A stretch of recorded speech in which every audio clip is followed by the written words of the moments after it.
What's up, welcome back to gravity circle. और बच्चों, chemical bonding video number 2 Lewis Kossel theory हम लोगों ने कर ली थी और अब लुइस कोसेल थ्योरी ही चल रही है। अगर आप याद करेंगे तो लुइस ने क्या कहा था कि हर एटम कोशिश करता है कि उसके आउटर मोस्ट शेल में उसका आउटर मोस्ट शेल, उसका वैलेंस शेल कंप्लीट हो जाए। उसको वो कंप्लीट करने के लिए इलेक्ट्रॉन डोनेट, इलेक्ट्रॉन एक्सेप्ट या इलेक्ट्रॉन शेयर करेगा।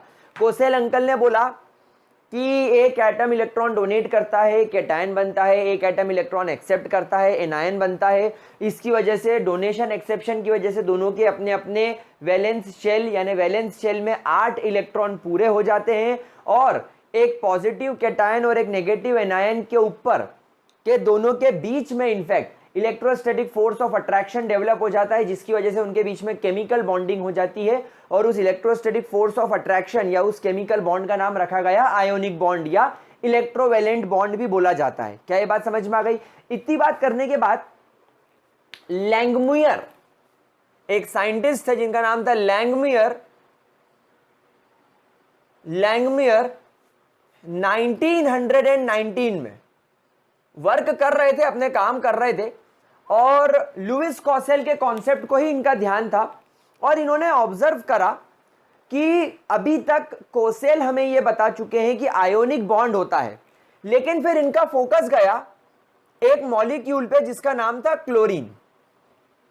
तो जब इन्होंने क्लोरीन को देखा तो इन्होंने यह सोचा कि और क्लोरीन का अंदर क्या होगा, क्योंकि एक बात सोचो, क्लोरीन अगर आप एक इंडिविजुअल क्लोरीन का इलेक्ट्रॉनिक कॉन्फ़िगरेशन बनाओ तो वो बनता है 1s2 2s2 2p6 3s2 3p5।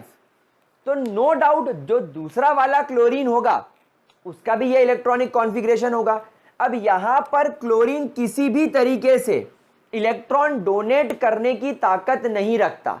यहां पर क्लोरीन से आप इलेक्ट्रॉन डोनेट बिल्कुल भी नहीं करवा सकते। तो फिर यहां पर कैसे बनेगा बॉन्ड? तो यहां पर लैंगमुयर ने लुइस के इलेक्ट्रॉनिक डॉट स्ट्रक्चर या लुइस डॉट स्ट्रक्चर की मदद ली। कोसेल ने क्या करा? कोसेल ने लुइस डॉट स्ट्रक्चर बनाया एक क्लोरीन का। उन्होंने बोला यहां पर दो इलेक्ट्रॉन यहां पर, दो इलेक्ट्रॉन यहां पर और एक इलेक्ट्रॉन यहां पर। तो क्लोरीन के आउटर मोस्ट वैलेंस शेल में जब उन्होंने लुइस डॉट स्ट्रक्चर बनाया तो उन्होंने पाया कि ये जो क्लोरीन है इसके आउटर मोस्ट शेल में, वैलेंस शेल में 7 इलेक्ट्रॉन होंगे। सिमिलरली उन्होंने दूसरा क्लोरीन बनाया, 1 2 3 4 5 6 और 7। क्या ये बात समझ में आ गई? नाउ उन्होंने यहां पर फोकस करा, इलेक्ट्रॉनिक कॉन्फ़िगरेशन को देखा कि इसको एक इलेक्ट्रॉन की कमी है, इट इज 1 इलेक्ट्रॉन शॉर्ट। अगर इसको एक इलेक्ट्रॉन मिल जाएगा तो इसका ऑक्टेट पूरा हो जाएगा।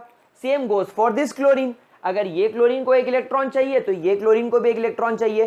तो लैंगमुयर ने बोला कि अच्छा ऐसा होगा कि ये दोनों क्लोरीन अपने इलेक्ट्रॉन्स को शेयर कर लेंगे। तो शेयरिंग की वजह से क्या होगा, जब ये क्लोरीन इस इलेक्ट्रॉन को शेयर कर लेगा तो अब आप यहां पर देख सकोगे कि क्लोरीन के पास 8 इलेक्ट्रॉन आ चुके हैं। इवन दो शेयरिंग की वजह से आया है, लेकिन क्लोरीन, अब ये क्लोरीन बोल देगा कि मेरे पास में 8 इलेक्ट्रॉन है। सिमिलरली ये वाला क्लोरीन भी बोलेगा क्योंकि इसने पड़ोसी वाले क्लोरीन के इलेक्ट्रॉन को शेयर कर लिया है। और यहां पर अब आप देखो दोनों ने just because of sharing of electron दोनों के जो ऑक्टेट है, ऑक्टेट इज कंप्लीटेड। दोनों का ऑक्टेट कंप्लीट हो चुका है। Both octet is completed by sharing of electron. क्या बात समझ में आ गई मेरे प्यारे बच्चों को? इलेक्ट्रॉन की शेयरिंग करने के बाद दोनों के अपने अपने ऑक्टेट पूरे हो गए। क्या बात समझ में आ गई आप लोगों को? क्या इसके अंदर कोई डाउट किसी भी तरीके का? नाउ गाइस इस स्ट्रक्चर को ध्यान से देखो। क्या ये लुइस का डॉट स्ट्रक्चर है? ये भी लुइस का डॉट स्ट्रक्चर है, लेकिन अब ये एक मॉलिक्यूल का डॉट स्ट्रक्चर है। तो इसको बोला जाता है Lewis Langmuir electronic dot structure of a molecule. क्या बात समझ में आ रही है? मतलब इसको हम लोग क्या बोलेंगे? Lewis Langmuir electron dot structure of a molecule. यानी अब यहां पर जो लुईस ने सिर्फ एक एटम का dot structure, electron dot structure बनाना सिखाया था, लुईस डॉट स्ट्रक्चर सिखाया था। अब यहां पर आप लैंगमुयर के कंसेप्ट को, लुईस के कंसेप्ट को मिलाकर आप मॉलिक्यूल्स के भी इस तरीके से लुईस डॉट स्ट्रक्चर बना सकते हो फॉर मॉलिक्यूल्स। वैसे लुईस लैंगमुयर इलेक्ट्रॉनिक डॉट स्ट्रक्चर भी बोला जाता है। क्या यहां तक की बात समझ में आई आप लोगों को? नाउ इससे हुआ क्या? इस शेयरिंग से यह हुआ कि इस क्लोरीन के आउटर मोस्ट शेल में 3s2 3p6 दिखाई देने लगा, और इसके इलेक्ट्रॉनिक कॉन्फ़िगरेशन के आउटर मोस्ट शेल में भी 3s2 3p6 दिखाई देने लगा। मतलब दोनों ही एटम ने कौन सा कॉन्फ़िगरेशन अचीव कर लिया? इन दोनों ने अचीव कर लिया Nobel gas configuration. Both of them have achieve Nobel gas configuration. क्या ये बात समझ में आ रही मेरे प्यारे बच्चों को? दोनों ने क्या अचीव कर लिया? Nobel gas configuration. और हमारी इच्छा यही थी, हम चाहते यही थे कि आपका एक एटम अगर इस तरीके से नोबल गैस कॉन्फ़िगरेशन अचीव कर ले तो क्या हो जाएगा? Achieve electronic noble gas configuration to get stability. क्या मिल जाएगी इनको? स्टेबिलिटी मिल जाएगी। Is that clear to you? तो यहां पर क्लोरीन मॉलिक्यूल अब बहुत अच्छे तरीके से स्टेबल हो गया है, बहुत आराम से स्टेबल हो गया है। क्या ये बात बहुत ज्यादा अच्छे तरीके से समझ में आ गई मेरे प्यारे बच्चों को? फटाफट इसको नोट करो, इसको रब करके अपन कुछ और बातें लिखते हैं। फटाफट note it down guys, note it down. चलो गाइस लिख लिया? चलिए, तो यहां पर हम लोग नोट करेंगे that according to Lewis Langmuir concept. So according to, बेटा मैं यहां पर लुईस का नाम क्यों लिख रहा हूं? काफी सारे बच्चे बोलेंगे कि सर हम लोगों ने तो लैंगमुयर ही पढ़ा था, लैंगमुयर ने ही बात की थी। लेकिन बच्चों यहां पर इन्होंने डॉट स्ट्रक्चर किसके यूज करे हैं? लुईस के। मॉलिक्यूल भी किसकी वजह से बन रहा है? लुईस की वजह से। इसलिए दोनों के कॉन्सेप्ट को मिक्स किया गया। So according to Lewis Langmuir theory, according to Lewis Langmuir theory, क्या कहती है Lewis Langmuir theory? When electrons are mutually, when electrons are mutually shared between two atoms in order to complete their valence shell, in order to complete their valence shell, यानी अपने valence shell को complete करने के लिए जो दो electrons mutually share किए जाते हैं, in order to complete their mutual shell, the force of attraction, या इसको आप क्या कह सकते हैं? बॉन्डिंग। भाई बॉन्डिंग ही तो हो रही है यहां पर दोनों क्लोरीन्स के बीच में, ये क्या है?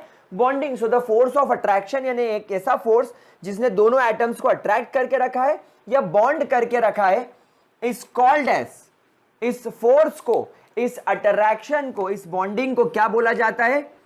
Covalent bonding. It is called as covalent bonding. क्या मेरे प्यारे बच्चों को ये बात अच्छे तरीके से समझ में आ रही है? So what is this? This is called as covalent bonding. Is that clear to you guys?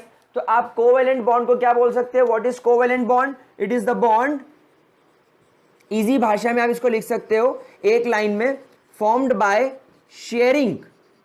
Sharing of electron between two atoms. यानी जब दो एटम्स एक दूसरे के इलेक्ट्रॉन्स को शेयर कर लें तो जो बॉन्ड बनता है यहां पर उसे बोला जाता है कोवेलेंट बॉन्ड। बोलो शत्रुघ्न सिन्हा की जाए।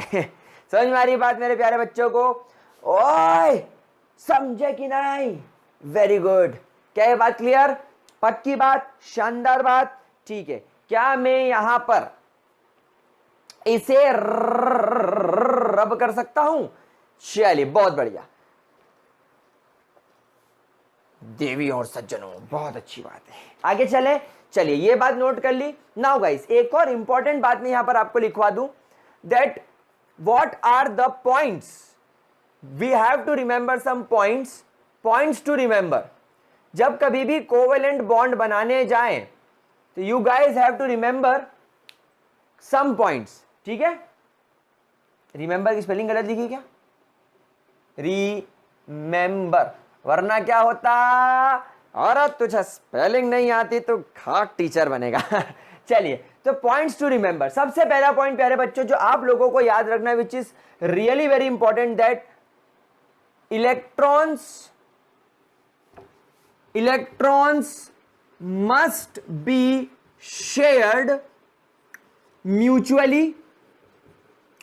म्यूचुअली का मतलब क्या होता है, मैं आपको बताता हूं। Electrons must be shared mutually, that is one electron each, मतलब जो दो एटम हैं उन दोनों एटम को अपना एक एक इलेक्ट्रॉन शेयर करना पड़ेगा। जैसे आपने क्लोरीन में देखा, एक क्लोरीन ने अपना एक इलेक्ट्रॉन और दूसरे क्लोरीन ने अपना एक इलेक्ट्रॉन शेयर किया। ऐसा कभी नहीं होगा कि एक एटम अपने दोनों इलेक्ट्रॉन सामने वाले के साथ शेयर कर दे, तो वो कोवेलेंट बॉन्ड नहीं कहेगा। यानी one electron each must be involved in sharing. For example, यहां पर मैं आपको एक एग्जाम्पल बनाकर बताता हूं। जैसे मान लीजिए मेरे पास में यहां पर हाइड्रोजन है, ये हाइड्रोजन का एक इलेक्ट्रॉन, ये हाइड्रोजन है, ये इसका एक इलेक्ट्रॉन। तो अब क्या होगा, दोनों एटम्स ने अपना एक एक इलेक्ट्रॉन बॉन्डिंग के अंदर रख दिया, इसलिए यहां पर आप देख सकेंगे कि हाइड्रोजन के पास भी दो इलेक्ट्रॉन पूरे हो गए, और आप यहां पर देख सकेंगे कि आपके दूसरे हाइड्रोजन के पास भी दो इलेक्ट्रॉन पूरे हो गए। क्या ये बात समझ में आ रही है? तो यहां पर आप देखेंगे कि दोनों हाइड्रोजन ने अपना अपना इलेक्ट्रॉन कंट्रीब्यूट करा शेयरिंग के लिए। ठीक है, तो यहां पर आप ध्यान रखेंगे, each atom should contribute one electron, minimum one electron. ठीक है ना, अभी मैंने मिनिमम क्यों लिखा है मैं आपको आगे पढ़ाऊंगा। Minimum one electron towards sharing करने के लिए मिनिमम एक इलेक्ट्रॉन तो आपको यहां पर लगेगा ही लगेगा। क्या ये बात मेरे प्यारे बच्चों को समझ में आ रही है? क्या इसके अंदर किसी भी तरीके का कोई डाउट? फटाफट इसका जरा स्क्रीनशॉट ले लो ताकि मुझे और जगह मिल जाए, जल्दी से नोट करेंगे। ठीक है, चलिए अब आगे चलते हैं, नेक्स्ट पॉइंट डिस्कस करेंगे। नेक्स्ट क्या होगा? नेक्स्ट पॉइंट ये होगा that when two electrons between two atoms, दो एटम्स के बीच में जब दो इलेक्ट्रॉन्स शेयर होते, तो when two electrons between two atoms are shared, then one covalent bond is made, then one covalent bond is formed, यानी तब एक कोवेलेंट बॉन्ड बनेगा। जैसे यहां पर भी आप देखिए, जब दो इलेक्ट्रॉन्स, एक इलेक्ट्रॉन ये और एक इलेक्ट्रॉन ये, जब दो एटम्स के बीच में एक इलेक्ट्रॉन इसका और एक इलेक्ट्रॉन इसका, मतलब जब दो इलेक्ट्रॉन्स के बीच में जब शेयरिंग होगी, जब दो इलेक्ट्रॉन्स के बीच में शेयरिंग होगी, दो एटम्स के दो इलेक्ट्रॉन्स के बीच में शेयरिंग होगी, तब आप देखेंगे कि यहां पर एक कोवेलेंट बॉन्ड बना। यानी एक कोवेलेंट बॉन्ड बनाने के लिए आप लोगों को दो इलेक्ट्रॉन्स की जरूरत है। तो हमेशा ध्यान रखना है, two electrons is required. You should remember this thing कि दो इलेक्ट्रॉन्स का यहां पर रिक्वायरमेंट होगा एक बॉन्ड बनाने के लिए। क्या ये बात समझ में आ गई? क्या इसके अंदर मेरे प्यारे बच्चों को कोई डाउट? बहुत इजी पॉइंट था, आई थिंक इसके अंदर किसी भी तरीके का कोई डाउट नहीं है। समझ में आ गई बात आप लोगों को? अच्छे से क्लियर हो गया? पक्की बात। अब जब ये इलेक्ट्रॉन्स शेयर होगा तो क्या इंपैक्ट आना चाहिए? सो sharing of electron should be, sharing of electron should make the electronic configuration of an atom just like that of noble gas।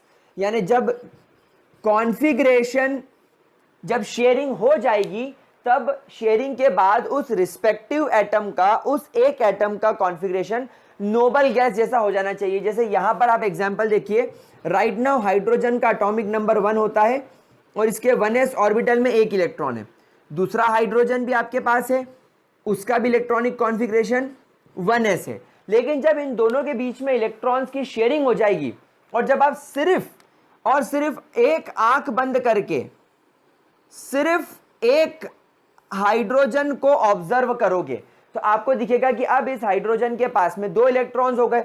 दो इलेक्ट्रॉन्स का मतलब क्या हुआ? इसके आउटर मोस्ट शेल में 2 इलेक्ट्रॉन हो गए, किसके जैसे, जस्ट लाइक हीलियम, और हीलियम एक नोबल गैस है।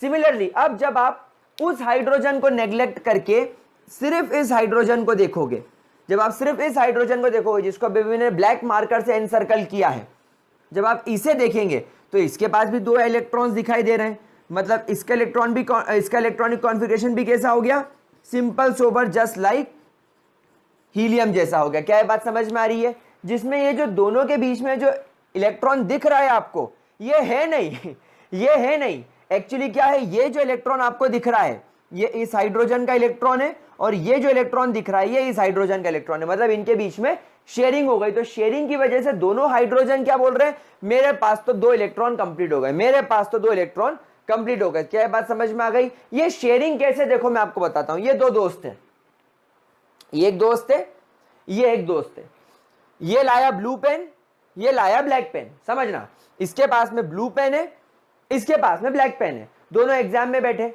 जैसे ही एग्जाम में बैठे, एग्जामिनर ने बोल दिया कि ब्लैक पेन से क्वेश्चन लिखना है और ब्लू पेन से आंसर लिखना है। अब प्रॉब्लम क्या हुई, इसके पास ब्लू पेन है तो ये सिर्फ आंसर लिख पाएगा, इसके पास में ब्लैक पेन है तो ये सिर्फ क्वेश्चन लिख पाएगा। तो इन दोनों ने क्या करा, अपने पेन्स की शेयरिंग कर ली। मतलब ब्लू वाले ने क्या बोला इस वाले को, ब्लैक वाले को, कि आप मेरे ब्लू पेन से आंसर लिखो और जब तक आप आंसर लिखोगे मैं आपके ब्लैक पेन से क्वेश्चन लिख लूंगा, और जब मैं क्वेश्चन लिख चुका हूंगा और आप आंसर लिख चुके होगे तो आप ये ब्लू पेन मुझे वापस कर देना, मैं ब्लैक पेन आपको वापस कर दूंगा, तब आप क्वेश्चन लिख लेना, मैं आंसर लिख लूंगा। तो दोनों ने क्या करा, अपने एक एक पेन की म्यूचुअल शेयरिंग कर ली। कुछ देर के लिए ये अपने ब्लू पेन का इस्तेमाल करेगा, ये अपने ब्लैक पेन का इस्तेमाल करेगा, दोनों अपने अपने पेन्स का इस्तेमाल करेंगे, लेकिन बाद में जब जरूरत पड़ेगी तो ये इसका ब्लैक पेन इसको दे देगा और ये ब्लू पेन इससे ले लेगा। तो अब ये पड़ोसी के इस वाले के ब्लैक पेन का इस्तेमाल ये कर रहा है और ये इसके ब्लू पेन का इस्तेमाल ये कर रहा है। मतलब क्या कर रहा है, दोनों एक दूसरे के इलेक्ट्रॉन्स का भी इस्तेमाल कर रहे हैं और खुद के इलेक्ट्रॉन का भी इस्तेमाल कर रहे हैं। इसलिए क्या बोल रहे हैं, अब ये क्या बोलेगा कि सर मेरे पास तो दोनों पेन है, देखो मैं ब्लैक से क्वेश्चन लिख रहा हूं, ब्लू से आंसर लिख रहा हूं, और ये भी क्या बोलेगा, मेरे पास भी 2 पेन है, मैं भी ब्लैक से आंसर क्वेश्चन लिख रहा हूं, ब्लू से आंसर लिख रहा हूं। तो दोनों का काम हो गया। That is called as mutual sharing of electron. और जब इस तरीके से म्यूचुअल शेयरिंग ऑफ इलेक्ट्रॉन बनती है तो कौन सा बॉन्ड बनता है, कोवेलेंट बॉन्ड। फटाफट इसको नोट करेंगे मेरे लाडले लाडले बच्चों, ठीक है। चलिए कुछ एग्जाम्पल अपन और करके देख लेते हैं कि कोवेलेंट बॉन्डिंग कैसे बनती है। मैं आपको कुछ एग्जाम्पल्स करा देता हूं, उसके बाद फिर अपन टाइप्स ऑफ कोवेलेंट बॉन्ड की तरफ चलेंगे। अभी सिर्फ एक अपन क्या ले रहे हैं, इंट्रोडक्शन ले रहे हैं मेरे प्यारे बच्चों, ध्यान रखिएगा। अभी कोवेलेंट बॉन्डिंग का तो सिर्फ इंट्रोडक्शन दिखा रहा हूं आप लोगों को। जब हम आगे चलेंगे, जब हम लोग ओवरलैपिंग सीखेंगे, जब हम लोग हाइब्रिडाइजेशन सीखेंगे, जब हम लोग ऑर्बिटल्स के ओवरलैपिंग के बारे में जानेंगे, तब कोवेलेंट बॉन्ड और डिटेल में डिस्कस करूंगा। अभी क्या है, अभी चैप्टर शुरू हुआ है, अभी तो पार्टी शुरू हुई है, अभी तो अपन क्या कर रहे हैं, अभी तो हम लोग डिस्कस कर रहे हैं। तो इसको ये मत समझना कि कोवेलेंट बॉन्डिंग यही सर ने सिखा दी, अब आगे नहीं सिखाएंगे, आगे और डिटेल में चलेंगे। अभी क्या कर रहे हैं, हल्की फुल्की नॉलेज ले रहे हैं। तो for let's take an example, मेरे पास में ऑक्सीजन है, ऑक्सीजन के वैलेंस शेल में according to Lewis uncle 6 electron होते हैं। आपको यहां पर वाटर मॉलिक्यूल बनाना है, तो एक हाइड्रोजन यहां रख दीजिए, एक हाइड्रोजन यहां रख दीजिए। तो अब क्या होगा, ये ऑक्सीजन बोलेगा कि ये दोनों हाइड्रोजन के इलेक्ट्रॉन्स मेरे शेयर कर लिए। अब आप यहां पर गिनेंगे तो आपको 6 काले इलेक्ट्रॉन्स ऑक्सीजन के मिल रहे हैं और 2 नीले इलेक्ट्रॉन हाइड्रोजन के मिल रहे हैं। तो ऑक्सीजन का ऑक्टेट पूरा हो गया, ऑक्सीजन के आउटर मोस्ट शेल में 8 इलेक्ट्रॉन पूरे हो गए, ऑक्सीजन का काम बढ़िया हो गया। और वहीं पर हाइड्रोजन क्या बोलेगा कि भैया ऑक्सीजन का एक इलेक्ट्रॉन हमारा है, हम यूज करते हैं इसको। और ये वाला हाइड्रोजन भी क्या बोलेगा, ये इलेक्ट्रॉन भी हमारा है, अपुन का राज चल रहा है इधर बिड़ू। तो इन दोनों की शेयरिंग की वजह से जो बॉन्ड क्रिएट हो गया, ये क्या हो गया, कोवेलेंट बॉन्ड। क्या बात समझ में आ रही है? अब इस कोवेलेंट बॉन्ड में देखो हाइड्रोजन का ड्यूप्लेट पूरा हो गया। अच्छा, हाइड्रोजन के लिए मैं टर्म ड्यूप्लेट यूज कर रहा हूं और ऑक्सीजन के लिए मैं टर्म ऑक्टेट यूज कर रहा हूं। What is octet? Outer most shell में 8 इलेक्ट्रॉन पूरे होना। आउटर मोस्ट शेल में, आउटर मोस्ट शेल के अंदर, आउटर मोस्ट शेल में 8 इलेक्ट्रॉन्स पूरे होना। एंड ड्यूप्लेट का मतलब क्या होता है, इनका जो आउटर मोस्ट शेल होता है ना, इनका जो वैलेंस शेल होता है, उसमें कितने इलेक्ट्रॉन आ सकते हैं, सिर्फ दो इलेक्ट्रॉन, क्योंकि हाइड्रोजन के पास क्या है, एक ही तो शेल है और वो शेल में दो इलेक्ट्रॉन्स ही आ सकते हैं, और ये हाइड्रोजन के पास भी क्या होगा, ड्यूप्लेट ही होगा। तो यहां पर आप देख रहे हो कि ऑक्सीजन ने अपना ड्यूप्लेट पूरा कर लिया, सॉरी ऑक्टेट पूरा कर लिया, और हाइड्रोजन ने अपने ड्यूप्लेट पूरा कर लिए। चलिए एक एग्जांपल मैं आपको और करा के देता हूं, CCl4 कार्बन टेट्राक्लोराइड। जैसे ये एग्जांपल किसका था, ये एग्जांपल पानी का था, ये एग्जांपल अपन कार्बन टेट्राक्लोराइड का लेकर चलते हैं। अब यहां पर लेट से आपके पास में कार्बन है, लुईस अंकल ने सिखाया कि कार्बन के आउटर मोस्ट शेल में 4 इलेक्ट्रॉन होते हैं। क्लोरीन के आउटर मोस्ट शेल में 7 इलेक्ट्रॉन होते हैं।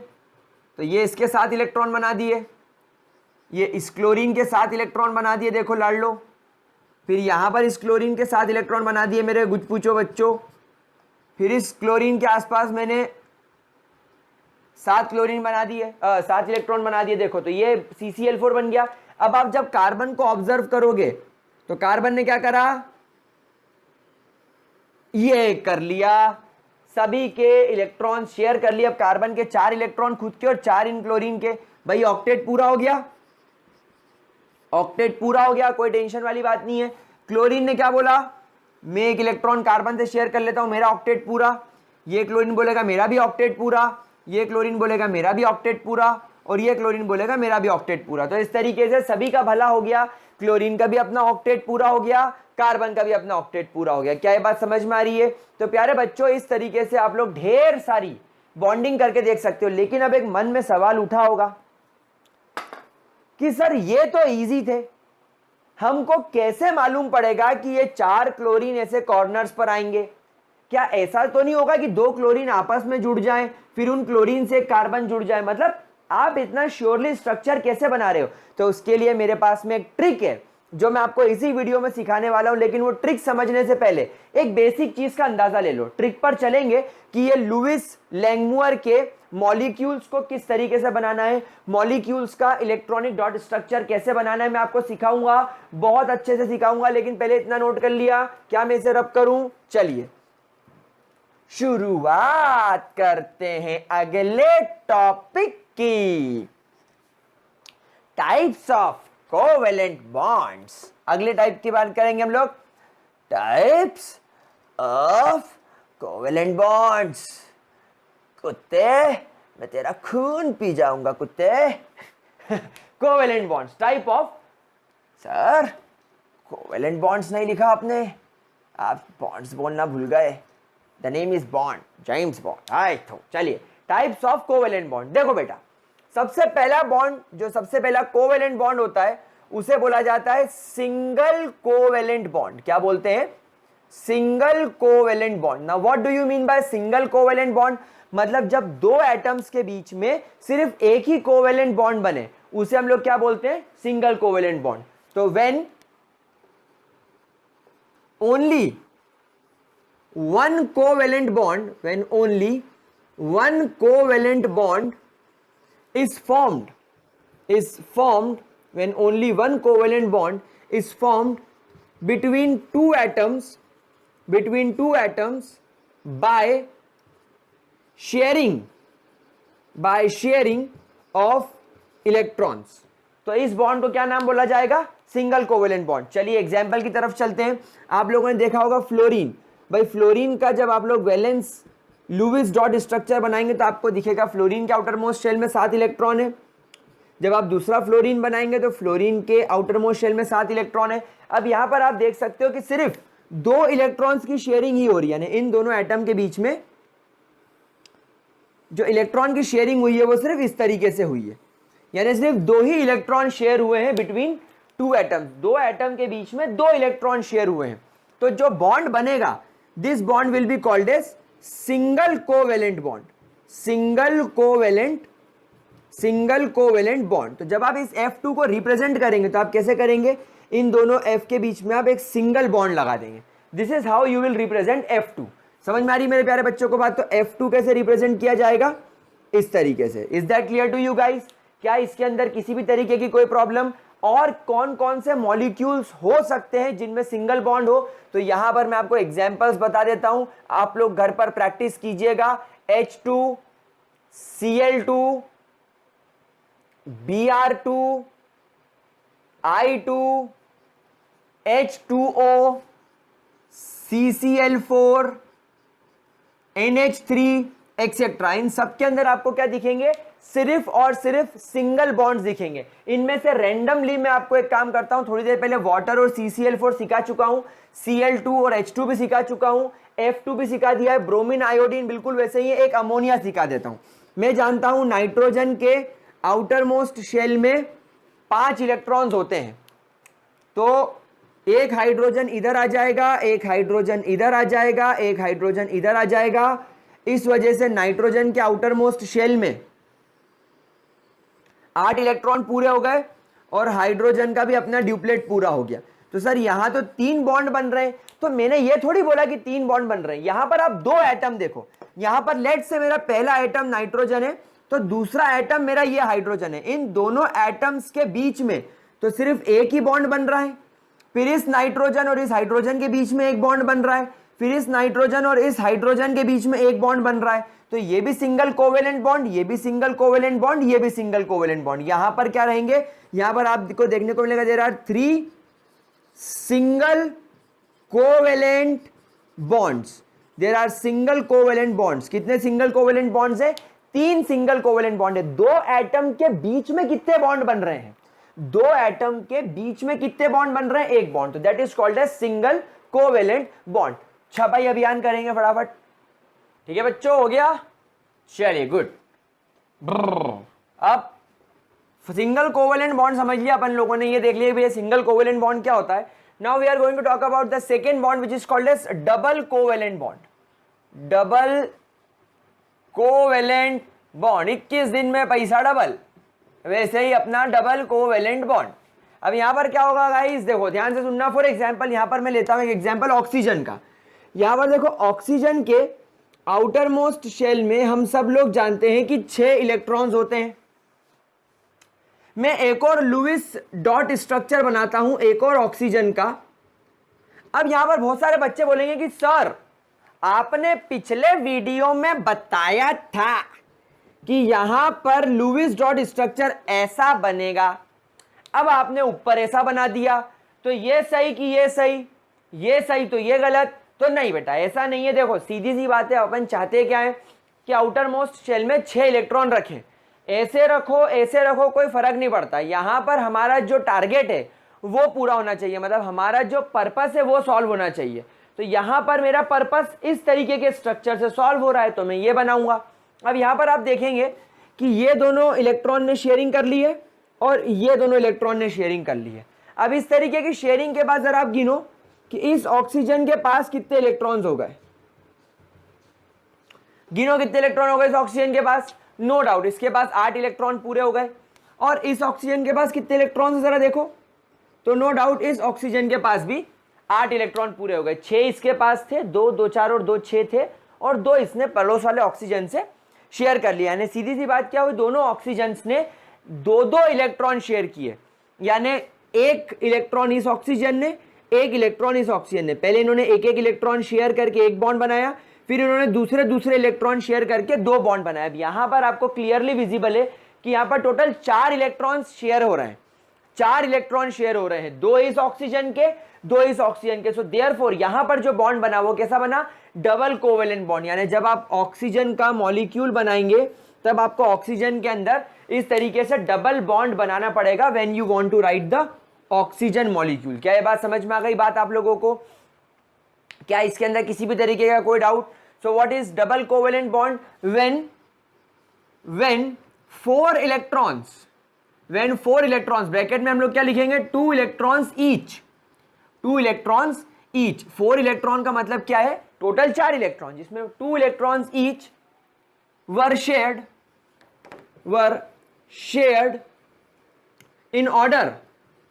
were shared in order to form covalent bond, then we observe that two covalent bonds are formed. 2 covalent bonds are formed and hence such bonds are called as double covalent bond. बहुत easy है, कोई परेशानी नहीं है इसके अंदर, ठीक है। फटाफट इसको नोट कर लीजिए, फटाफट इसको नोट कर लो, ठीक है।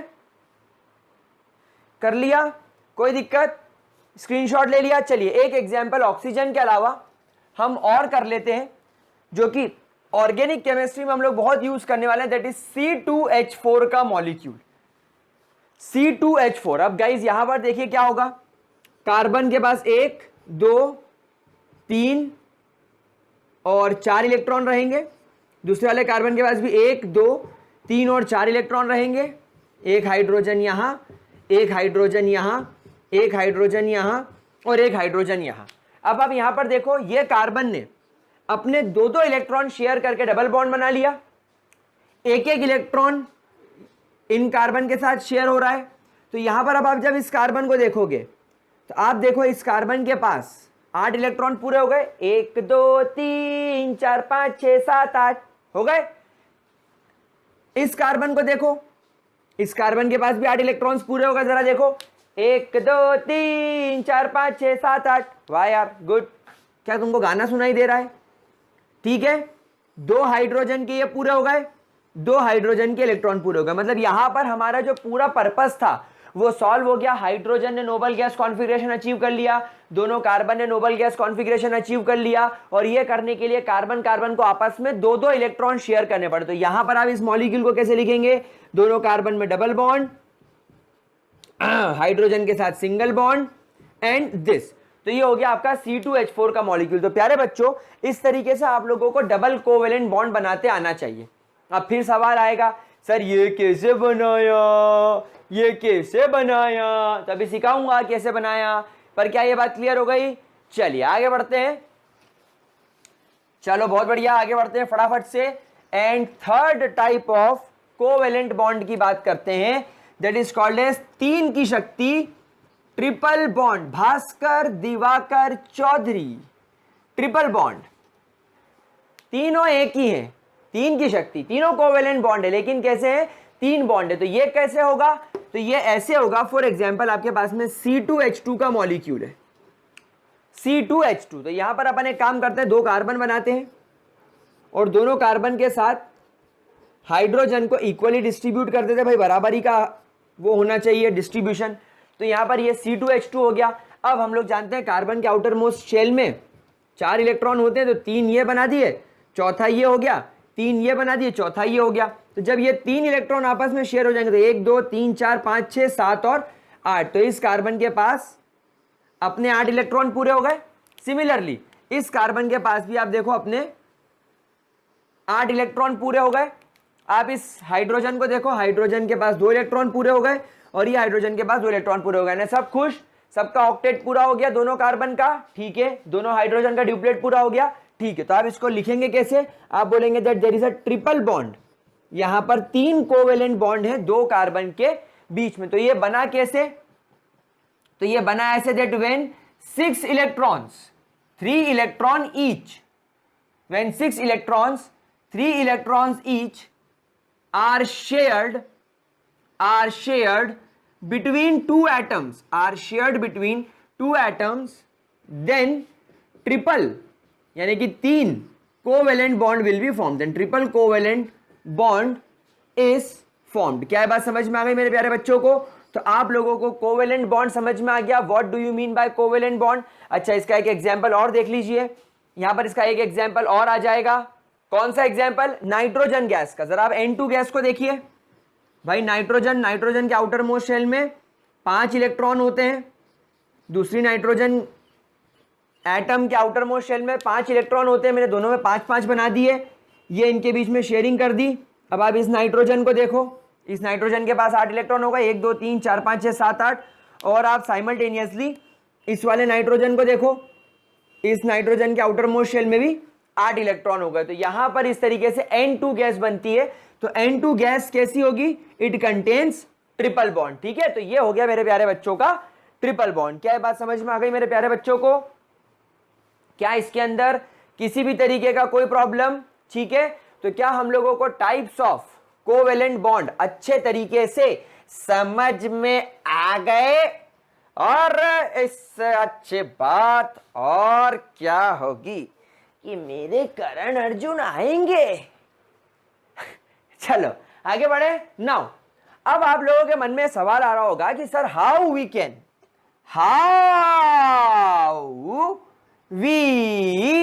Can represent the Lewis dot structure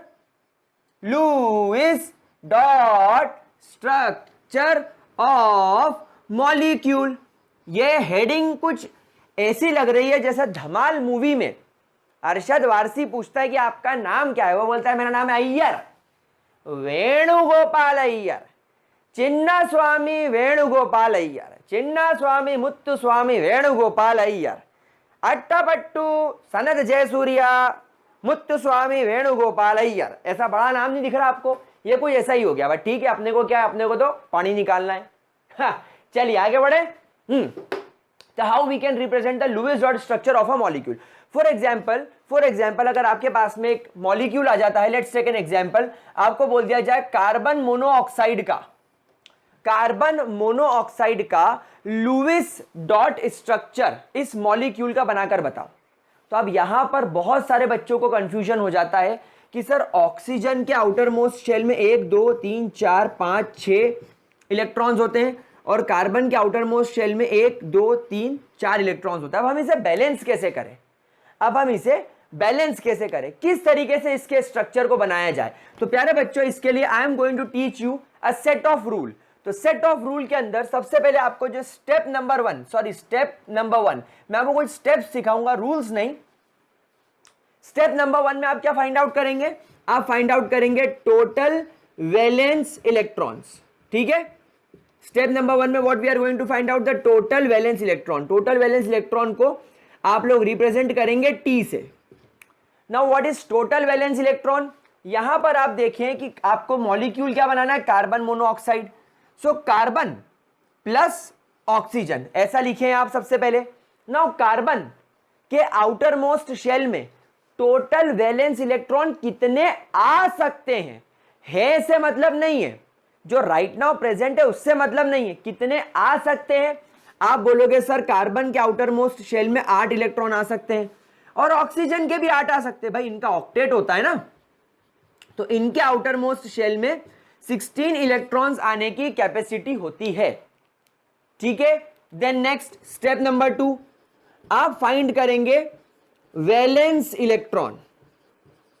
valence electron को हम रिप्रेजेंट करेंगे V से। Now what is valence electron, that are actually present. What is valence, that are actually present, यानी electrons that are actually present. और यहां पर total valence का मतलब क्या है, that can be accommodated,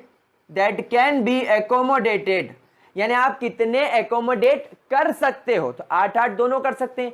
present कितने रहते जरा देखें, कार्बन प्लस ऑक्सीजन, कार्बन का इलेक्ट्रॉनिक कॉन्फ़िगरेशन जब आप बनाओगे तो it is 1s2 2s2 2p2, हो गए 6 इलेक्ट्रॉन पूरे। तो कार्बन का सेकेंड शेल वैलेंस शेल है, इसका वैलेंस शेल क्या है, सेकेंड, 2 और 2 4 इलेक्ट्रॉन है, मतलब there are 4 electrons in its valence shell. तो आप लिखेंगे 4 इलेक्ट्रॉन। ऑक्सीजन का कॉन्फ़िगरेशन क्या होता है, 1s2 2s2 2p4, यानी इसके वैलेंस शेल, इसका वैलेंस शेल भी 2 है और इसके वैलेंस शेल में टोटल 6 इलेक्ट्रॉन है। क्या बात समझ में आ गई। तो यहां पर मैं लिखूंगा 6 इलेक्ट्रॉन। तो 6 + 10 कितने, 6 + 4 कितने हो गए, 10 इलेक्ट्रॉन्स। क्या ये 2 पॉइंट्स अच्छे तरीके से समझ में आ गए, क्या इसके अंदर कोई डाउट। सबसे पहले क्या करा हम लोगों ने सबसे पहले निकाला टी बोले तो total valence electron, and what is V, मतलब वैलेंस इलेक्ट्रॉन। टी का मतलब कितने इलेक्ट्रॉन्स आ सकते हैं, भाई दोनों का ऑक्टेट है तो 8 आ सकते हैं। ठीक है, अभी कितने मौजूद हैं, कार्बन में 4 ऑक्सीजन में 6, दोनों को मिलाकर कितने हो गए 10। और 10 बहाने करके ले गए दिल। आगे बढ़ते हैं स्टेप नंबर 3। स्टेप नंबर 3 आपको यहां पर निकालना है। देन स्टेप नंबर 3 में you have to guys find the shared electrons. Find the shared electrons, जिसको आप रिप्रेजेंट करेंगे S से। ना शेयर्ड इलेक्ट्रॉन का फॉर्मूला होता है S is equal to T minus V. Please प्यारे बच्चों focus, now you have to focus. What is the formula of S, यानी शेयर्ड इलेक्ट्रॉन का फॉर्मूला क्या होता है, T minus V, TV. TV जो दिन भर हम लोग देखते हैं, टीवी। क्या बात समझ में आ गई? Now what is T? T कितने हैं? 16 बरस की बाली उम्र को सलाम। And what is V? V is 10 electrons. कितने बचे? 6 इलेक्ट्रॉन्स। मतलब यहां पर बात क्लियर हो गई कि ऑक्सीजन और कार्बन के बीच में 6 इलेक्ट्रॉन्स शेयर्ड है। 6 इलेक्ट्रॉन्स शेयर्ड है, मतलब कार्बन की तरफ से 3 आएंगे और ऑक्सीजन की तरफ से 3 आएंगे। तो यहां पर मैंने क्या पता लगा लिया, therefore it is clear that between carbon and oxygen 6 electrons are there, 6 electrons are there, or we can say 6 electrons are shared, that is 3 electrons from each atom, अच्छा एक बात बताओ, जब 6 इलेक्ट्रॉन्स शेयर्ड है तो 2 इलेक्ट्रॉन की sharing से एक कोवेलेंट बॉन्ड बनता है, तो 6 इलेक्ट्रॉन की शेयरिंग से 3 कोवेलेंट बॉन्ड बनेंगे। And hence carbon oxygen contains a triple bond. क्या यह बात समझ में आया? Step number 4, find unshared electrons. Find unshared electron, जिसको आप रिप्रेजेंट करेंगे U से। Unshared electron, unshared electron U का फॉर्मूला होता है V माइनस S, यानी वैलेंस इलेक्ट्रॉन में से शेयर्ड इलेक्ट्रॉन को आप माइनस कर दो तो जो इलेक्ट्रॉन्स बचेंगे वो अनशेयर्ड रह गए। तो U क्या होगा? वैलेंस इलेक्ट्रॉन्स कितने हैं? 10, शेयर्ड कितने हैं? 6। तो भैया 6 तो शेयरिंग में चले गए हैं, टोटल 10, तो बचे कितने? 4 इलेक्ट्रॉन्स। तो ये 4 इलेक्ट्रॉन्स क्या हो गए? अनशेयर्ड। क्या ये पॉइंट्स, क्या ये 4 स्टेप अच्छे तरीके समझ में आई? मतलब पहले ये देख लो कि इनके पास औकात कितनी है, दोनों की औकात 8-8 इलेक्ट्रॉन की है, तो 16 इलेक्ट्रॉन्स हो गए। अभी कितने हैं? वैलेंस से पता चल जाएगा। ऑक्सीजन के पास 6, कार्बन के पास 4, दोनों के मिला के 10, दोनों की मिला के ताकत 16 की थी, है 10। अब इनको क्या करना पड़ेगा? हाँ, गिर जा, टूट जा, फूट जा। हाँ, तो अब इन दोनों के पास ताकत कितनी है? 10 चाहिए, और कितने? अब और इनको इलेक्ट्रॉन कितने चाहिए भाई? 10 हैं, और चाहिए कितने? 16, ताकि क्या कर सके? अपना ऑक्टेट पूरा कर सके। तो 10 है, 6 चाहिए, सीधी सी बात है, 16 माइनस 10 करोगे तो 6 ही आएगा। तो मतलब क्या करेंगे? कार्बन ऑक्सीजन अपने 6 इलेक्ट्रॉन शेयर कर लेंगे। 10 है, उसमें से 10 में से 6 को शेयर कर लेंगे, जिसकी वजह से इनका टारगेट पूरा हो जाएगा।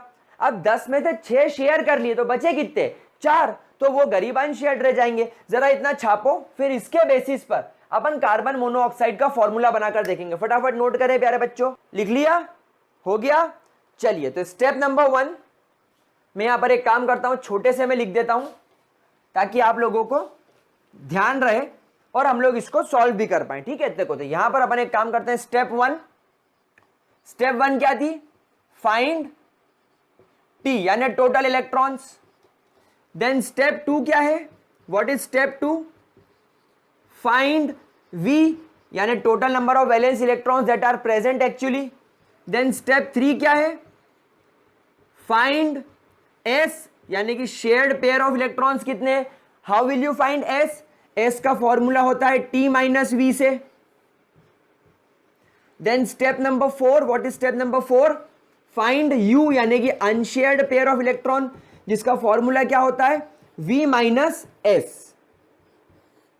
ठीक है, तो ये आपको पता करना है। अब यहां पर जब हम लोग कार्बन मोनोऑक्साइड का एग्जाम्पल लेकर चल रहे थे, तो कार्बन मोनोऑक्साइड के अंदर हम लोगों ने पाया कि कार्बन मोनोऑक्साइड के अंदर T है टोटल 16, V है टोटल 10, मैंने पिछले वीडियो निकाल दिया था, S है 6 और U है 4।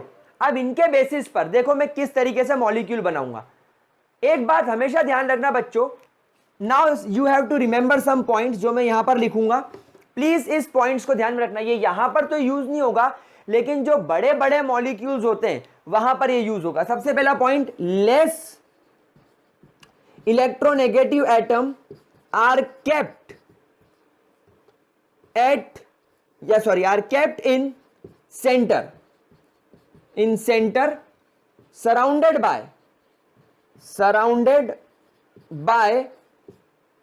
more electronegative atoms. क्या पहला पॉइंट क्लियर हुआ? मतलब हमेशा ध्यान रखना कि अगर आपके पास में कोई ज्यादा इलेक्ट्रोनेगेटिव एटम है तो वो कॉर्नर्स पर आएगा और लीस्ट इलेक्ट्रोनेगेटिव एटम हमेशा सेंटर में आएगा। चलो एक काम करते हैं, साथ ही साथ मैं आपको एक CO2 का एग्जाम्पल भी लेकर चलता हूं ताकि ये वाला रूल यहां लग जाए। फिर सेकेंड रूल के अलावा एक रूल और याद रखना, हाइड्रोजन एंड फ्लोरीन। बेटा हमेशा ध्यान रखना, अगर किसी मॉलिक्यूल में हाइड्रोजन हो या फ्लोरीन हो, are always kept at corner. हमेशा ध्यान रखना इनको कॉर्नर्स में ही रखना है, क्योंकि फ्लोरीन सबसे ज्यादा इलेक्ट्रोनेगेटिव है तो ये तो कॉर्नर में ही आएगा, और बेचारा हाइड्रोजन सिर्फ एक इलेक्ट्रॉन मांगता है, तो अगर उस एक इलेक्ट्रॉन वाले को बीच में रख दोगे तो गड़बड़ हो जाएगी, इसलिए ये हमेशा कहां आएगा? कॉर्नर में आएगा। ठीक है, चलिए नाउ अच्छा अपन इसके लिए भी निकाल लेते हैं। चलो प्यारे बच्चों, एक सेकंड वीडियो पॉज करो और CO2 के लिए TVS और U निकालो। अरे TVS बाइक्स आती है, साइकिल आती है, मोपेड आती है, TVS U। The video is not sponsored by TVS। पैसा नहीं देता अपने को कोई TVS FVS, पैसा दे तो अपन स्पॉन्सरशिप ले, पर कोई नहीं करता, गरीब आदमी है अपन। चलिए, कार्बन के वैलेंस शेल में 8 इलेक्ट्रॉन आ सकते हैं, एक ऑक्सीजन के वैलेंस शेल में 8 आ सकते हैं, लेकिन ऑक्सीजन है कितने अपने पास में? 2। क्या ये बात समझ पाए भाई? एक कार्बन के वैलेंस शेल में 8 इलेक्ट्रॉन, एक ऑक्सीजन के वैलेंस शेल में 8 इलेक्ट्रॉन आ सकते हैं, लेकिन यहां पर ऑक्सीजन है कितने? 2, तो 8 2 16, 16 प्लस 8 24। तो यहां पर इसके लिए T की वैल्यू क्या हो गई? 24। नाउ फाइंड आउट करें V। कार्बन के आउटर मोस्ट शेल में 4, ऑक्सीजन के आउटर मोस्ट शेल में 6, लेकिन ऑक्सीजन के एटम कितने? 2, तो 6 दूनी 12, 12 4 16। चलिए S निकालिए, S क्या है? T minus V, TV। तो 16 में 24 में से 16 गए तो कितने बचे? 24 minus 16 will give you 8। Very good. और अगर अपन यहां पर U की बात करें, what is U? V minus S। तो यहां पर V क्या है? 16। 16 में से 8 गए तो क्या बचा? 16 माइनस 8 विल गिव यू 8। यानी इतने इलेक्ट्रॉन्स शेयर्ड है और इतने इलेक्ट्रॉन्स अनशेयर्ड है। अब गाइस आपको क्या करना है? स्टेप नंबर 5 यहां पर मैं लिख देता हूं, step number 5। Now what is step number 5? Step number 5 में आप करेंगे draw skeletal structure. Now what is skeletal structure? बेटा एक ऐसा स्ट्रक्चर जिसमें आपने सिर्फ एटम का सिंबल लिखा हो, ना तो उसके अंदर कोई बॉन्ड बताया हो, ना तो आपने उसके अंदर कोई इलेक्ट्रॉन्स बताया हो, यानी ओनली ऐसा लिखना चाहिए, simple atom, simple elemental representation. यानी यहां पर आपने सिर्फ एलिमेंटल लेवल पर रिप्रेजेंट किया है, उसको बिल्कुल भी बैलेंस नहीं किया है। तो कार्बन मोनोऑक्साइड का स्ट्रक्चर क्या हो जाएगा? CO। ये हो गया एलिमेंटल स्केलेटल स्ट्रक्चर। लेकिन CO2 का कैसे लिखेंगे? अब यहां पर कैसे डिसाइड करेंगे कि कौन सा एटम बीच में आएगा? क्योंकि यहां पर 3 एटम है, तो रूल क्या कहता है? जो लीस्ट इलेक्ट्रोनेगेटिव है उसको कहां रखना है? सेंटर में। तो भैया हम सब जानते हैं कार्बन ऑक्सीजन में कार्बन जो है वो लीस्ट इलेक्ट्रोनेगेटिव है, तो कार्बन आएगा बीच में और ऑक्सीजन आएंगे इसके आसपास, क्योंकि surrounded by more electronegative atom. चलिए ठीक है, अब क्या करना है? सोचो। अब यहां वाले केस में आपको सबसे पहले दोनों एटम्स के बीच में शेयर्ड पेयर ऑफ इलेक्ट्रॉन को बना देना है। कितने इलेक्ट्रॉन शेयर्ड है? 6। और ये बेटा 6 है, मतलब आपको हमेशा इसको काय में बनाना पड़ेगा? पेयर में। You have to form it pair. तो कितने पेयर बनेंगे? 6 इलेक्ट्रॉन्स हैं तो कितने पेयर बनेंगे? 3 पेयर। समझ रहे हो? तो यहां पर अपन क्या करेंगे, 3 पेयर इलेक्ट्रॉन शेयर कर देते हैं। तो देखो 1 2 3 4 5 6, ये मैंने शेयर कर दिए, खत्म, गेम फिनिश। अब 4 बचे अनशेयर्ड। अब देखो यहां पर हमेशा ध्यान रखना बच्चों, अपने को इक्वल डिस्ट्रीब्यूशन करना है। You should always distribute this electrons equally, आप हमेशा इसे इक्वली डिस्ट्रीब्यूट करें। तो 4 में से 2 इसे दे देते हैं और 2 इसे दे देते हैं। तो क्या ये करने पर मेरा ऑक्टेट पूरा हो रहा है, जरा देखें। तो जी हां, ऑक्सीजन का ऑक्टेट देखिए पूरा हो गया, और उसी के साथ हमारे कार्बन का भी ऑक्टेट पूरा हो गया। क्या बोलती जनता, क्या बात समझ में आ रही है? क्या इसके अंदर कोई डाउट, क्या इसके अंदर कोई परेशानी? पक्की बात, किसी भी तरीके का कोई भी प्रॉब्लम? श्योर। आगे चलते हैं, CO2 की बात करते हैं। CO2 में शेयर्ड इलेक्ट्रॉन कितने हैं? 8। अब इस 8 को कैसे डिस्ट्रीब्यूट करोगे? तो बेटा आपको कभी भी यहां पर बायस्ड नहीं होना है। बायस्ड मतलब किसी एक की तरफ नहीं झुकना है। क्या करना है? इक्वली डिस्ट्रीब्यूशन का रूल याद रखना है। तो 8 इलेक्ट्रॉन है ना, तो एक काम करो, एक पेयर इसको दो, एक पेयर इसको दो, 1 2 3 4, 8 में से 4 इलेक्ट्रॉन डिस्ट्रीब्यूट हो गए, फिर 5 6 7 8, बढ़िया इक्वल डिस्ट्रीब्यूट कर दिया आपने। ठीक है, मतलब इन दोनों कार्बन ऑक्सीजन में डबल बॉन्ड, इसमें भी डबल बॉन्ड। अब अनशेयर्ड कितने हैं? अनशेयर्ड कितने हैं? 8। तो क्या कार्बन को यहां पर इलेक्ट्रॉन देना है? आप थोड़ा इंटेलिजेंटली सोचो कि यहां पर कार्बन के पास 1 2 3 4 5 6 7 8, मतलब कार्बन का ऑक्टेट तो पूरा हो गया। मतलब यहां पर ये अनशेयर्ड इलेक्ट्रॉन कार्बन को देने की जरूरत नहीं है। We don't have to give this 8 electrons to carbon, क्योंकि कार्बन का ऑक्टेट पूरा हो गया है। तो अब ये 8 इलेक्ट्रॉन किसको देने हैं? इस ऑक्सीजन को, और इस ऑक्सीजन को कैसा डिस्ट्रीब्यूट करेंगे? इक्वली, लेकिन थोड़ा इंटेलिजेंटली, थोड़ा ध्यान रख के कि अगर मैं इस ऑक्सीजन के पास में अभी 1 2 3 4 इलेक्ट्रॉन है, तो 5 6 7 8, देखो इसका ऑक्टेट मैंने पूरा कर दिया, और 8 में से 4 इलेक्ट्रॉन इसको दे दिए, और 4 इलेक्ट्रॉन में इसको दे देता हूं, तो ये इस कार्बन का भी ऑक्टेट पूरा हो गया। तो ये बन गया आपका CO2, जिसमें कार्बन ऑक्सीजन में डबल बॉन्ड है, और ये बन गया आपका कार्बन मोनोऑक्साइड, जिसमें कि क्या है? ट्रिपल बॉन्ड है। तो इस तरीके से मेरे प्यारे बच्चे हमेशा हमेशा इस टेक्निक का इस्तेमाल करके लुईस डॉट स्ट्रक्चर को रिप्रेजेंट कर सकते हैं। प्लीज गाइस इसको जरा ध्यान से ऑब्जर्व करें, इसको नोट करें। फिर इसके बारे में मैं एक बात अभी और करूंगा, सिर्फ हिंट दूंगा, सिर्फ ओवरव्यू समझाऊंगा। डिटेल में अपन आगे चलेंगे क्लास 12th में, लेकिन अभी सिर्फ समझेंगे कि ये क्या है। पहले जरा इतना नोट कर लो। चलो बच्चों, कर लिया नोट? बहुत बढ़िया। अच्छा, अब बस एक सवाल मेरे प्यारे बच्चों के मन में आ सकता है यहां पर, और वो सवाल है ये कि सर कार्बन के पास 1 2 3 4 और 5 इलेक्ट्रॉन हो गए अब तो, है ना? आपके मन में सवाल आ सकता है। और दूसरा सवाल ये आ सकता है कि सर ऑक्सीजन के पास 1 2 3 4 और 5 इलेक्ट्रॉन ही रह गए, जबकि हम लोग सब जानते हैं कि ऑक्सीजन के आउटर मोस्ट शेल में टेक्निकली 6 इलेक्ट्रॉन्स होते हैं, और कार्बन के आउटर मोस्ट शेल में टेक्निकली 4 इलेक्ट्रॉन्स होते हैं। तो यहां पर यह गड़बड़ी हमें क्यों दिख रही है? तो प्यारे बच्चों यहां पर एक बात ध्यान रखिएगा, जब आगे और स्टडी की गई तो एक तीसरे टाइप का बॉन्ड पता चला। अभी हम कौन सा पढ़ रहे हैं? कोवेलेंट। पिछले वीडियो में कौन सा पढ़ा था? आयोनिक। एक तीसरे टाइप का बॉन्ड होता है जिसको बोलते हैं कोऑर्डिनेशन बॉन्ड। कौन सा bond? Coordination bond. Now coordination bond का मतलब क्या होता है? इसमें एक एटम अपने इलेक्ट्रॉन पेयर को सामने वाले एटम के साथ पूरी तरीके से शेयर कर लेता है। क्या होता है? One atom share its electron pair. देखो मैं क्या लिख रहा हूं, ध्यान से सुनो।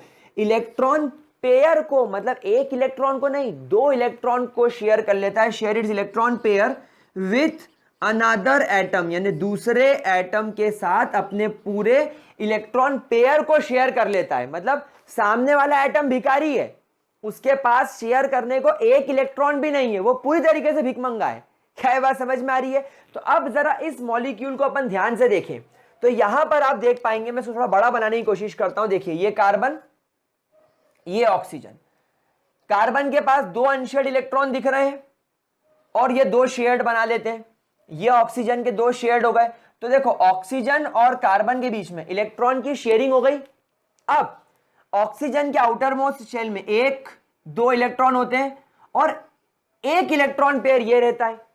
अब ऑक्सीजन के पास में 1 2 3 4 5 6 7 8 इलेक्ट्रॉन हो गए, लेकिन कार्बन के पास 1 2 3 4 5 6 इलेक्ट्रॉन ही है। मतलब कार्बन के पास 2 इलेक्ट्रॉन की कमी पड़ रही है और ये ऑक्सीजन के पास ये इलेक्ट्रॉन पेयर और ये इलेक्ट्रॉन पेयर फालतू पड़ा हुआ है, कोई काम में ही नहीं आ रहा। तो ये ऑक्सीजन क्या करेगा, धीरे से अपने इस इलेक्ट्रॉन पेयर को इधर से उठा के इधर खिसका देगा, यहां से हटके ये इलेक्ट्रॉन पेयर को इधर खिसका देगा और यहां पर ये जो बॉन्ड बनेगा ये कोवेलेंट कोऑर्डिनेशन बॉन्ड कहलाएगा। This is a coordination bond. Coordination bond को आप हमेशा ध्यान से देखें, it is always represented by an arrow. Coordination bond आप हमेशा एक एरो से डिनोट करेंगे, जिसमें एरो का जो हेड होगा, एरो का जो हेड होगा वो उसकी तरफ जाएगा जो एक्सेप्ट कर रहा हो, और जो टेल होगी वो उसकी तरफ होगी जो उस इलेक्ट्रॉन पेयर को डोनेट कर रहा हो। मतलब इलेक्ट्रॉन पेयर इस तरीके से रहेगा, एक इलेक्ट्रॉन ये, एक इलेक्ट्रॉन ये, लेकिन एक्सेप्ट कौन कर रहा है, कार्बन, और डोनेट कौन कर रहा है, ऑक्सीजन। तो यहां पर अब आपको दिखेगा कि ऑक्सीजन का ये पूरा हो गया और कार्बन का भी ऑक्टेट पूरा हो गया। तो आपको अभी इतना ज्यादा चिंता करने की जरूरत नहीं है, कोऑर्डिनेशन बॉन्ड बताने की जरूरत नहीं है। आप इस मेथड का इस्तेमाल करके ट्रिपल बॉन्ड बनाकर आओगे तो भी वो एक्सेप्टेबल रहेगा, दुनिया का कोई पर्सन उसे गलत नहीं कर सकता, अनलेस अनटिल इससे स्पेसिफाई करके पूछा ना गया हो, जो हम लोग 12th वगैरह में सीखेंगे। इतने पॉइंट को जरा फटाफट से ध्यान से देखें और इसके बाद आप लोग प्रैक्टिस करना स्टार्ट करो, प्रैक्टिस करना स्टार्ट करो, और मैं फिर से कहूंगा प्रैक्टिस करना स्टार्ट करो। अलग अलग मॉलिक्यूल्स के ऊपर जरा हाथ साफ करो। जैसे कि आपको फॉर एग्जांपल, चलिए मैं कुछ एग्जांपल आपको होमवर्क करने के लिए मैं आपको एक लिस्ट दे देता हूं, जिसको आपको एज असाइनमेंट लेना है। एंड आई एक्सपेक्ट कि मेरे प्यारे बच्चे मेरे दिए हुए असाइनमेंट को सीरियसली लेंगे। आप NH3 का लुईस डॉट स्ट्रक्चर बनाएंगे, आप H2O का बनाएंगे इस टेक्निक से, TVS से। देन आप H2SO4 का बनाएंगे, देन आप HNO3 का बनाएंगे, देन आप SO2 का बनाएंगे, देन आप NO2 का बनाएंगे। इन सारों का आप लोग जरा बनाकर देखो। भाई अगर H2SO4 में टेंशन हो रही हो तो मैं आपकी एक मदद कर देता हूं। हाइड्रोजन के आउटर मोस्ट शेल में कितने इलेक्ट्रॉन आ सकते हैं, 2। हाइड्रोजन है कितने, 2, तो 2 2 जा 4। तो हाइड्रोजन H2SO4 के लिए जब आप लोग T निकालेंगे तो एक हाइड्रोजन के लिए 2, तो 2 हाइड्रोजन के लिए 4, एक सल्फर के लिए 8 और एक ऑक्सीजन के लिए भी 8, लेकिन ऑक्सीजन कितने, 4, तो 8 4 जा 32। तो 32 प्लस 8 40 प्लस 4 44, इसके लिए T हो गया 44। Now what is V? एक हाइड्रोजन के पास इलेक्ट्रॉन तो एक ही होता है, हाइड्रोजन है कितने, 2, तो 2 इलेक्ट्रॉन्स। एक सल्फर के पास 6 इलेक्ट्रॉन्स होते हैं क्योंकि वो ऑक्सीजन फैमिली को बिलोंग करता है, और एक ऑक्सीजन के पास भी 6 होते हैं, लेकिन ऑक्सीजन है कितने, 4, तो 6 4 जा 24। सो 24 प्लस 6 30 प्लस 2 32। तो इसके पास वैलेंस शेल में इलेक्ट्रॉन कितने होगा, 32। तो शेयरिंग कितने करेंगे, T माइनस वी।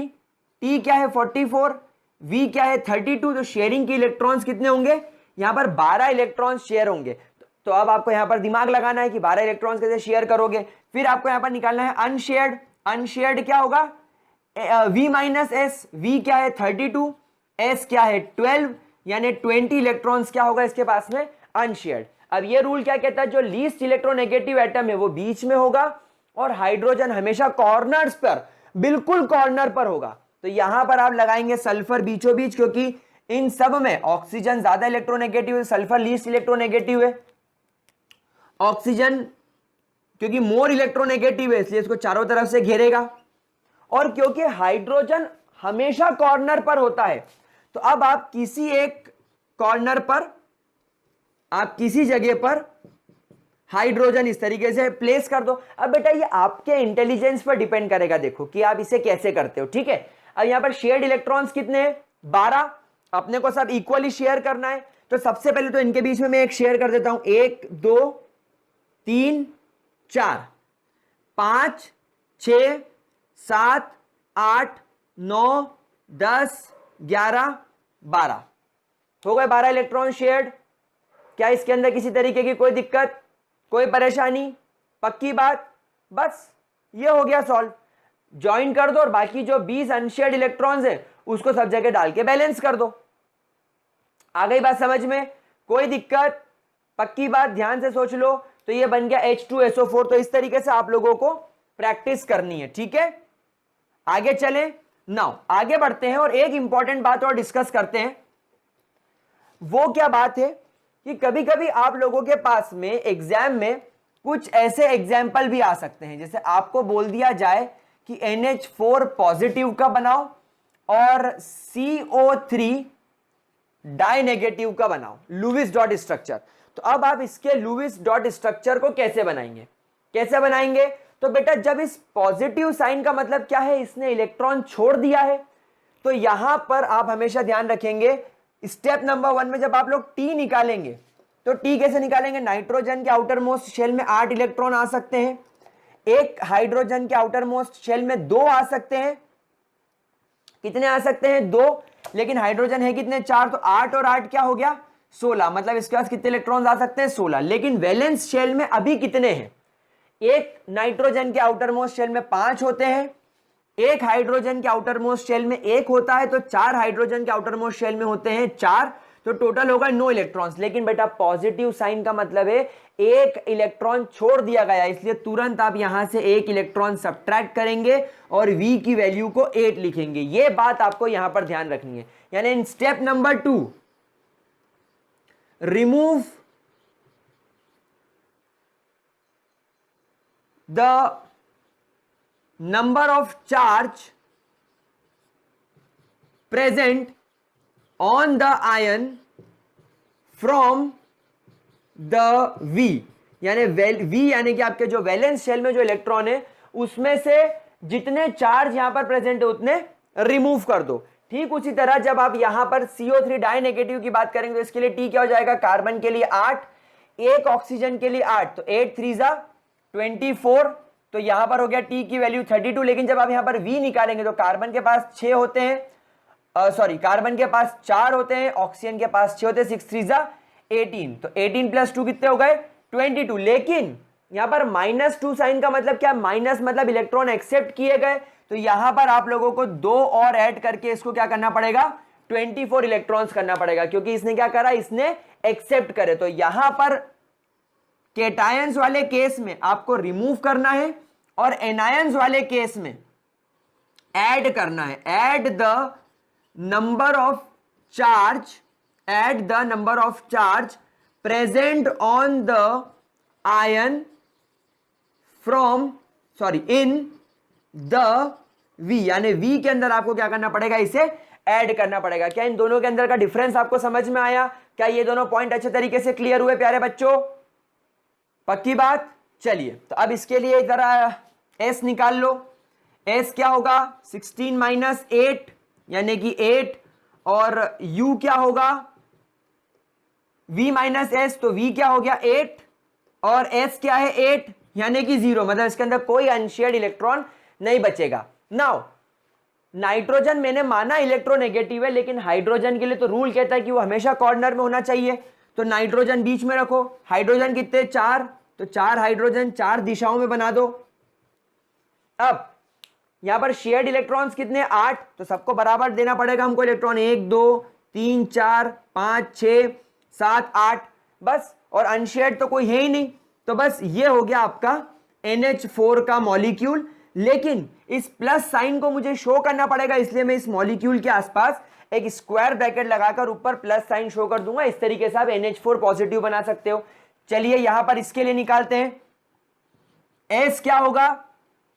32 - 24 यानी कितना बचा? 8। यानी शेयर्ड इलेक्ट्रॉन्स 8 हो गए। अनशेयर्ड की बात करते हैं। अनशेयर्ड कैसे निकालेंगे? V - S। V क्या है? 24। S क्या है? यहां पर शेयर्ड 8। तो कितने बचे? 16 इलेक्ट्रॉन्स यहां पर आपको क्या बनाने हैं? अनशेयर्ड बनाने। चलिए मैं जानता हूं कार्बन लीस्ट इलेक्ट्रोनेगेटिव है, इसलिए बीच में आएगा। 3 ऑक्सीजन है तो 3 ऑक्सीजन को मैं 3 तरफ बना देता हूं, 1 2 और 3। अब यहां पर आपको शेयर्ड इलेक्ट्रॉन 8 रखने हैं, तो 8 कैसे रखेंगे, सबको इक्वली देंगे, 1 2 3 4 5 6। अब 6 इलेक्ट्रॉन्स तो मैंने शेयरिंग के दे दिए, लेकिन देने 8 है, तो अब बचे हुए 2 किसको दें, तो ये आपकी इच्छा। आप लेफ्टी हो तो लेफ्ट को दो, आप राइटी हो तो राइट को दो, आपका खोपड़ा खाली है तो ऊपर वाले को दो, अब ये आपके ऊपर है। तो मैं एक काम करता हूं, मैं लेफ्टी हूं तो मैं लेफ्ट वाले को दे देता हूं। तो ये मैंने 8 इलेक्ट्रॉन्स इसको दे दिए इस तरीके से, ये हो गया, ये मामला फिट हो गया। बस अब अनशेयर्ड इलेक्ट्रॉन्स कितने, 16। तो अब 16 में से सबसे पहले आप देखो क्या कार्बन को कोई इलेक्ट्रॉन देने की जरूरत है, 1 2 3 4 5 6 7 8, नहीं, कार्बन को मैं कोई इलेक्ट्रॉन नहीं दूंगा। तो अब इस 16 इलेक्ट्रॉन्स को मैं कैसे डिस्ट्रीब्यूट करूंगा, मैं आइडिया से डिस्ट्रीब्यूट करूंगा, 1 2 3 4 5 6 7 8 9 10 11 12। अब जैसे ही 12 इलेक्ट्रॉन मैंने करे, अब मेरी नजर पड़ रही है इस ऑक्सीजन पर कि 1 2 3 4 5 6 7 8, इस ऑक्सीजन का ऑक्टेट आप देखिए मेरे प्यारे बच्चों पूरा हो गया। तो 1 2 3 4 इलेक्ट्रॉन में सा काम खत्म, 5 6 7 8 9 10 11 12, 12 में से 12 इलेक्ट्रॉन दे दिए, 16 में से अब कितने बचे, 4। तो अब ये बचे हुए 4 आप 2 इसको दे दीजिए और 2 इसको दे दीजिए। तो अब यहां पर देखिए 1 2 3 4 5 6 7 8, इसका भी ऑक्टेट पूरा, 1 2 3 4 5 6 7 8, इसका भी ऑक्टेट पूरा, और कार्बन का ऑक्टेट तो पहले ही पूरा हो गया था। तो ये आपके CO2 का CO3 नेगेटिव का बन गया। आप यहां पर लगाएंगे स्क्वायर ब्रैकेट, और स्क्वायर ब्रैकेट के ऊपर क्या लिखेंगे, -2, क्योंकि इस पर क्या चार्ज है, -2 चार्ज है। क्या है बात समझ में आ गई मेरे प्यारे बच्चों को। तो इस तरीके से आप लोगों को ये TVS और U का इस्तेमाल करके मॉलिक्यूल्स बनाते आना चाहिए। बोलिए अगर आपको ये चीज अच्छे तरीके से समझ में आ गई है तो दैट इज वेरी गुड।